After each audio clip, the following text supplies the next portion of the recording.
Hi, this is Dr. Bharat Vatwani here from India. I was the Raymond Magsaysay awardee in 2018 and I have been invited by the Raymond Magsaysay Award Foundation to give a small talk, inspirational they say, to the youth of Philippines. I don't know whether I'll be capable of doing that. I am privileged and honored to receive this chance. But I'll tell you what I feel is within my heart and within my soul. The Constitution of India, my country, was drafted by a gentleman called Dr. B.R. Ambedkar. I don't know how many of you have heard of him. And Dr. B.R. Ambedkar has written a book, The Buddha and His Dhamma, in which he has written some of the most poignant lines that I've ever heard in my life. He has written that men are born unequal.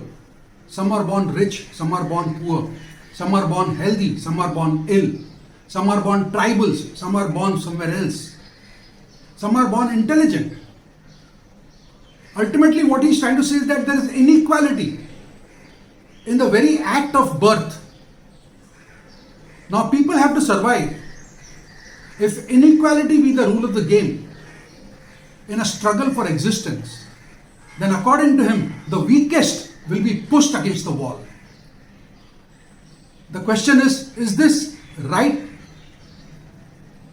Now, he feels that if there is survival of the fittest, then well, this is justified. But are the fittest the best in society? That is the question which nobody has been able to answer. So he has shifted to religion. And he says religion is based on equality, and religion shall give us the best. Having said that, it is very easy to say this, but in any country, be it ours or be it in the Philippines, are we truly practicing the equality that Dr. B.R. Ambedkar spoke about? The truth is, we are not. And as long as we are not practicing that equality which religion teaches us, we continue to be a society wherein innumerable people are at the bottom ladder. The Philippines has a population of 106 million. 16% of this population is below the poverty line. That works out to 17 million people below the poverty line. A 4.5% million people are homeless. 25% people of these homeless are definitely having serious mental illness. So you have 1 million people or maybe more who are homeless and are mentally ill.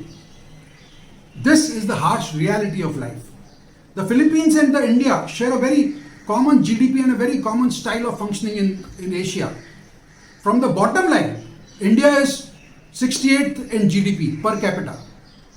From the bottom line, Philippines is 76th in GDP per capita. And Philippines, in mental illness in the whole of Philippines, is the third highest cause of morbidity. And the Philippines rates third in the whole of Western Pacific insofar as mental illness is concerned. There are 6 million Filipinos who are suffering from either anxiety or depression. Just as in India, there are 180 million people having mental illness and 25 million people of them having severe mental illness. So we share common bonds. We share common lifestyles. Having said that, where have we reached? That is the important question. I mean, you look at these people. Mother Teresa did whatever she did. And she said, after doing the phenomenal amount of work that she did, she says that we are only removing a drop from the ocean of pain. Rabindranath Tagore, the one in the center, has said about India, he has written a poem wherein he has said, "Into that heaven of freedom, my father, let my country awake." Has our country, India, actually reached that level of freedom or into that heaven? And my mentor, Baba Ante, He said that you have to understand pain because it gives you empathy, it gives you compassion. The herd never leaves behind its deer who's wounded. The wounded deer is left behind by the herd. Somebody else has to look after. Now the golden question is, why is it that 3 people or some more, maybe in your country, maybe in our country, are the few people who are doing it? Why are we all not into it? That is what we have to understand. We have to understand that God has given us talent, God has given us brains, God has given us intelligence. But in the majority of the cases, we are using this intelligence, we are using these brains for our own selves, for our own growth, for our own benefits. Now, if you do that, then the people who are behind you, the people who are below the ladder, get left out. And like in India, 6.2 million people are pushed below the poverty line because of weak health infrastructure and innumerable health expenses, as reported by one Dr. Arun Gadre, who is a friend of mine. If you continue on this style of functioning, I feel, be it India or be it Philippines, we are headed into a zone wherein only a few will be really on the top of the world and the remaining will be at the bottom end. Now, is this fair? Is this just? Is this honesty to our own conscience? Is this the meaning of religion? Is this what Jesus Christ would have taught us? Is this what Prophet Muhammad would have taught us? Is this what our Hindu gods would have taught us? I don't think so. So ultimately, we have to look at the fact that we are the lucky ones. We can do something. We can do something. In India, there is a very famous saint, Swami Vivekananda. He said, "Arise, awake, and stop not till the goal is reached." Now, what happens to the people who don't reach that goal? Me, you, so many hundreds, thousands of others. So I don't believe in this philosophy. I believe that there has to be an attempt. There has to be a try. There has to be something from our side. Because why am I speaking this and why are you listening to this? How come all the homeless people are not listening to all this? How come all the wandering mentally ill are not listening to all this? This is where luck comes in. It is by the grace of a God above. It is by the grace of a God above that I am where I am and you are where you are. So ultimately, when you see somebody who's down and out, when you see somebody who's below the poverty line, 4.2 million families with 5 per family are below the poverty line in the Philippines. When you see somebody below the poverty line, you have to realize that there, but for the grace of God go I. And that emotion takes you forward. Ultimately, social work begins from the heart. It is your cry, it is your internal anguish that you feel for somebody who's down and out below you. And you feel that yes, there, but for the grace of God go I. If you take into consideration this entire situation, you get into a frame of mind wherein you can do real, good, solid social work.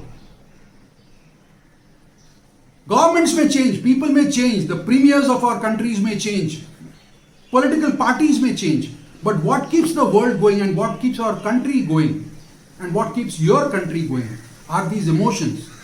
Is this desire to help somebody who's below the poverty line and who's down and out. Today, in the times of COVID, all of us are facing major problems.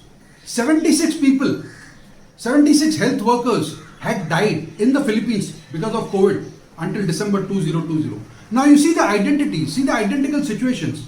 A gentleman called MEA, was a young boy in Philippines who was teaching the people languages because they did not have access to the... Similarly, we have one Prakash, Abhigyan Prakash, who is helping out the people from the schools because they are not able to access those schools. You have one Dr. Zara, who was a cardiologist who died in the COVID battle.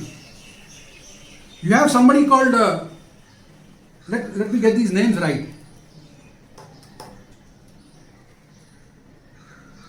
You have somebody called Makasya. The whole the family, the husband and wife are anesthetists. Even then, they jumped into the COVID battle and finally the husband passed away. They had special children, special need children, but even then they went into it. You have somebody like Julian Shueta, who was just a elevator operator, but he did his job and finally he succumbed to the illness. And last but not the least, I mean something which when I read about it and which I had read earlier, of course, it gave me goose pimples, was Dr. Kathleen Ann Abbott Senen, nicknamed Karen. She had actually written sonnets for the people who were fighting this battle. These are the COVID warriors, and she had actually written and she had composed music for them. And she has said in the typical Filipino language that Kung Hindi tayo ang ganggawa nito, which means that if we will not do this, who else will? Kung hindi tayo kikilos, meaning if we do not act, who will act? And kung hindi nigyan kalyan pa, meaning if not now, when? This is the war cry of Philippines. This should be the war cry of Philippines. Ultimately,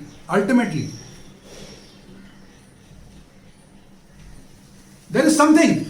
I mean, it's such a beautiful word which when I had come to the Philippines, I heard it so often. Mabuhay ang Philippines and mabuhay ang real life heroes. This is the war cry which all of us need. You need, I get inspired from you. You perhaps may get inspired from me. This is what will take us forward. At the end, I would like to read out a poem which shows that I am not complete, you are not complete. We are both in that struggle for completeness, but we still have to go on and on and on. Lord, to what end this climb, this ascent into the fog, this descent into the valley, this search unresolved, to what end? Lord, to what end this climb, this ascent into the fog, this descent into the valley, this search unresolved, to what end? Many have walked the path before. Many have walked the path before. Many have waited to have a glimpse of you. Many have perished in the waiting, while I stand here with my hands outstretched, with a cry in my heart for a vision of you, and the thought, to what end, to what end? Thousands have come and gone. Thousands have come and gone. Only the path has stood resolute. The only absolute in an uncertain world, the path. But to what end? To what end? My God, I stand uncertain, unsure, almost failed. But before you, oh Lord, give me direction. Give me direction when the wind stands still. Give me hope when the fog envelops me. Give me strength when the darkness sets in. Give me courage when the dawn does not beckon. Oh Lord, help me to hold on. Help me to hold on. Where your vision is not there, let your blessings be. Where your voice is not there, let your guidance be. Where your vision is not there, let your blessings be. Where your voice is not there, let your guidance be. Oh Lord, let me not die without you, without your benevolence. Without your benevolence. Let this not end. Let this not end with me thinking, to what end, to what end. The path beckons, the mountains beckon, the horizons beckon, and I move forward again. Lord, be there at the end. Lord, be there at the end. At the end. Thank you.